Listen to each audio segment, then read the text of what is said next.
अस्सलामुअलैकुम, मुस्तफ़ा अहमद मिर्चा वाला हेयर। काफ़ी ऑयल प्राइसेस से रिलेटेड बातचीत हो रही है और हमारे मुल्क में भी बड़ी तनकीद की जा रही है और बाकायदा पॉलिटिकल स्टेटमेंट्स भी आ रही हैं।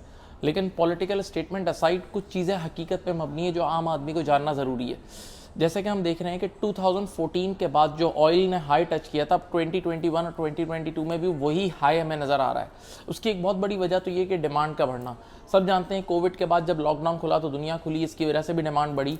और सेकंड, कोविड के दौरान जो स्टीमुलस पैकेजेस जो गवर्नमेंट ने दिए थे, जैसे हमारे यहाँ एहसास प्रोग्राम और दुनिया भर की गवर्नमेंट ने जो अपने लोगों को पैसा दिया, इंटरेस्ट फ्री लोन्स दिए, तो उसकी वजह से इंडस्ट्रियलाइजेशन बढ़ी और डिमांड बढ़ी। और जब डिमांड बढ़ी तो ऑटोमेटिकली ऑयल की डिमांड भी बढ़ी, तो जिस वजह से ये हुआ।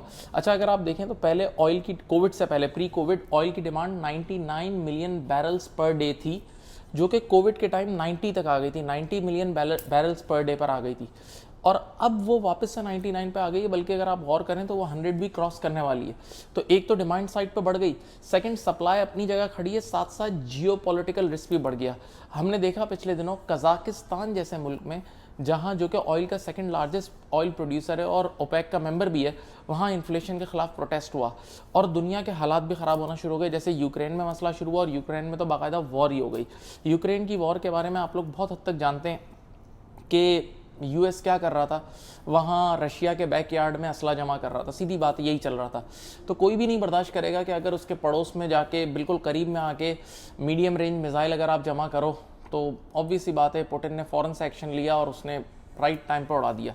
और अगर आप गौर करें तो पास्ट में यूएस ने भी यही किया था। जब ये रशिया क्यूबा में अपने मिसाइल सप्लाई करता था तो बाकायदा यूनाइटेड स्टेट्स वालों ने एक लाइन ड्रॉ की थी, समंदर के बीच में एक बॉर्डर ड्रॉ कर दिया था क्यूबा में।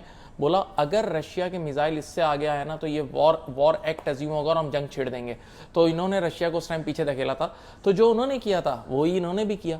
और इसमें सबसे बड़ा लेसन जो रशिया और ये यूक्रेन वाले इशू में, वो यूएस के अलाइज के लिए, कि यूएस अपने अलाइज का भी साथ नहीं देता। और ये स्पेशली यूरोपियंस के लिए भी बहुत बड़ा लेसन है, क्योंकि आप देख लें यूक्रेन में ना एक ड्रोन गया, ना कोई अमेरिकन आर्मी गई, कुछ भी नहीं गया। तो आपके सामने बस वही यूएस की एक आदत है कि वो जो सैंक्शन की गेम खेलता है, और वही शुरू कर दिया।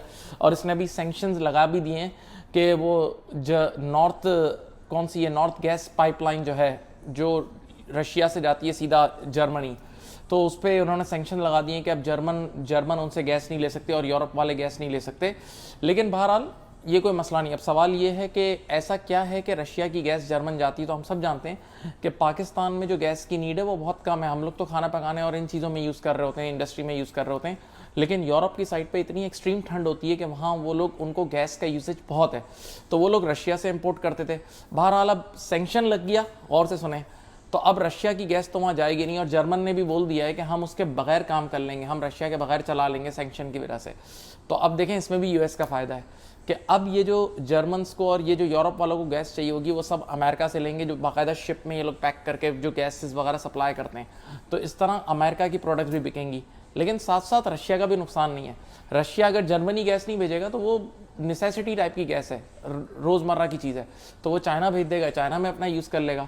तो बहरहाल हम टॉपिक पे वापस आते हैं कि हमारे मुल्क में जो ऑयल प्राइसेस कैलकुलेट होती है, तो वो ऑयल प्राइसेस कैलकुलेट होने में 6 कंपोनेंट है। सबसे पहले एक चीज़ होती है जिसको हम बोलते हैं बेस प्राइस। बेस प्राइस का मतलब जब ऑयल इंपोर्ट हुआ और वो रिफाइनरी तक पहुंचा ना, तो उस क्रूड ऑयल को रिफाइन करते वक्त जो प्राइस होती है वो बेस प्राइस होती है। उसमें एक चीज़ ऐड होती है, IFEM, गालिबन ये होता है, इनलैंड फ्रेट इक्विवेलेंट मार्जिन, ये एक ऐड होता है इसमें। तीसरी चीज़ इसमें ऑयल मार्केटिंग कंपनीज का जो अपना प्रॉफिट होता है वो ऐड होता है, राइट, जैसे शेल वगैरह, PSO वगैरह। चौथी चीज़ डीलर मार्जिन ऐड होता है, जो पंप वालों का जो मार्जिन ऐड होता है।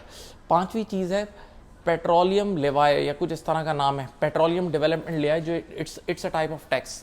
और छठी चीज़ जो है ना वो है GST। ये 6 कॉम्पोनेंट हैं उसके टोटल। अब पहले 4 कंपोनेंट में तो लोग बीच में कमा रहे हैं, उसमें गवर्नमेंट का कोई किरदार नहीं है। हाँ, गवर्नमेंट आखिरी 2 चीज़ों को कंट्रोल कर सकती है, और वाकई गवर्नमेंट ने इन 2 चीज़ों को कंट्रोल किया है। सबसे पहले GST, जो कि हमारे यहाँ 17% था, 17% था, वो 0% पे चल रहा है इस वक्त। 0% पे तो गवर्नमेंट यहाँ से अपना रेवेन्यू लूज कर रही है। नंबर 2, जो पेट्रोलियम डेवलपमेंट लेवाए था, वो इस साल गवर्नमेंट का टारगेट करीब 610 अरब का था, लेकिन इन्होंने IMF से लड़ झगड़ के उसको 310 अरब तक कर दिया। तो ये 2 चीज़ें जो गवर्नमेंट के कंट्रोल में थी वो तो इन्होंने कम करा ली। अब ये बात जहन में रहे कि आप अब जो भी पीछे से प्राइस आ रही है वो तो आपको आगे पास ऑन करनी है, और पीछे की प्राइस बढ़ी है। आप अगर अगस्त 2021 में ऑयल की प्राइसेस देखें तो वो $70 पर बैरल थी, और अब 96, और बल्कि अभी वॉर के बाद जो यूक्रेन के बाद तो $100 को भी क्रॉस कर गया है। तो वो ऑलमोस्ट 40% के करीब चेंज आया है। इसी तरह अगर आप कोल और दूसरी रिसोर्सेज नेचुरल गैस वगैरह की भी प्राइसेस देखें तो वो भी 35-40% इंक्रीमेंट आया है। तो जब पीछे से इंक्रीमेंट आ रहा है तो डेफिनेटली हमारे यहाँ भी बढ़ेगा। और याद रहे कि हमारे यहाँ इससे इन्फ्लेशन भी बढ़ेगी, क्योंकि हमारी इलेक्ट्रिसिटी प्रोड्यूस करने में एलएनजी, गैस और इन चीज़ों की ऑलमोस्ट 40-45% कॉन्ट्रीब्यूशन है। तो हमारे यहाँ इलेक्ट्रिसिटी, ऑयल की प्राइसेस बढ़ने से हमारे यहाँ इलेक्ट्रिसिटी भी महंगी होगी, और वैसे भी ऑयल की वजह से ट्रांसपोर्टेशन कॉस्ट बढ़ती है, तो ओवरऑल इन्फ्लेशन बढ़ती है। तो जनवरी में भी इन्फ्लेशन का नंबर 13% था, तो एक्सपेक्टेड है कि हम उससे ज़्यादा ही नंबर अब एक्सपेक्ट करें। अब सवाल ये है कि सर इसका सोल्यूशन क्या है? क्या गवर्नमेंट ये जो हम पर पास ऑन कर रही है सही है, या फिर गवर्नमेंट खुद इसको एब्जॉर्ब कर ले? भाई देखें, अगर गवर्नमेंट खुद इसे एब्जॉर्ब करेगी, यानी पीछे से ऑयल महंगा आ रहा है और आगे आपको सस्ता देगी, यानी अपनी जेब से देगी, तो जैसे एक बार पहले इसाकदार के दौर में हुआ था 2014 में, एक बार इस तरह हुआ था जब दुनिया में बहुत प्राइस बढ़ गई थी, तो नवाज शरीफ की गवर्नमेंट ने उन्होंने अपने जेब से देना शुरू कर दिया था, राइट। लेकिन उसका नुकसान ये होता है कि गवर्नमेंट के पास खुद पैसे नहीं है, तो जब वो अपने जेब से देना शुरू करेंगे तो ऑटोमेटिकली करंट अकाउंट डेफिसिट होगा, और करंट अकाउंट डेफिसिट के बाद करेंसी पे प्रेशर आएगा, और करेंसी पे प्रेशर आते ही हमारा डॉलर ऊपर चले जाएगा, तो वो एक और तबाही। वैसे भी हमारा 180 के करीब करीब तो हम पहुंच चुके। तो अब इसका सोल्यूशन ये है, शॉर्ट टर्म सोल्यूशन तो ये है कि गवर्नमेंट इस प्राइस इंक्रीज को डिले करे, गवर्नमेंट टैक्सेस को अपने ऊपर लेना शुरू कर दे, यानी इस तरह करे जैसे अभी गवर्नमेंट ने एक बार फैब में किया, भी रिसेंट गवर्नमेंट ने फैब में एक बार किया भी, कि ओगरा ने बोला था कि 20 रुपये प्राइस बढ़ाओ फैब में, तो उन्होंने उसको डिनाई कर दिया, क्योंकि अभी इलेक्शन का भी टाइम है, ऑब्वियस सी बात है, इनको भी संभाल के खेलना है। लेकिन इसका लॉन्ग टर्म सोल्यूशन क्या है? Long term solution to be very honest ये है कि हमें शिफ्ट होना होगा। जैसे इलेक्ट्रिसिटी प्रोड्यूस करने के लिए हमें सोलर एनर्जी, विंड एनर्जी, और यानी हमें ऑयल, गैस और इन चीज़ों से डिपेंडेंसी हटा के ऑल्टरनेट सोर्सेज पे आना होगा। इसी तरह हमें मास ट्रांजिट सिस्टम पे भी आना होगा, जैसे दुनिया भर में है ट्रांसपोर्ट के बड़े बड़े निज़ाम, यानी गाड़ियों से हटके दूसरे निज़ामों की तरफ हमें जाना होगा। लेकिन it requires a big investment, बहुत बड़ी इन्वेस्टमेंट इसके लिए ज़रूरत है। लेकिन सवाल यह है कि क्या हम इतनी बड़ी इन्वेस्टमेंट कर सकते हैं? क्या हम इतने बड़े चेंज के लिए तैयार हैं? तो टू बी ऑनेस्ट हम सब चेंज के लिए तैयार भी नहीं है, हमारी पब्लिक भी चेंज के लिए तैयार नहीं है।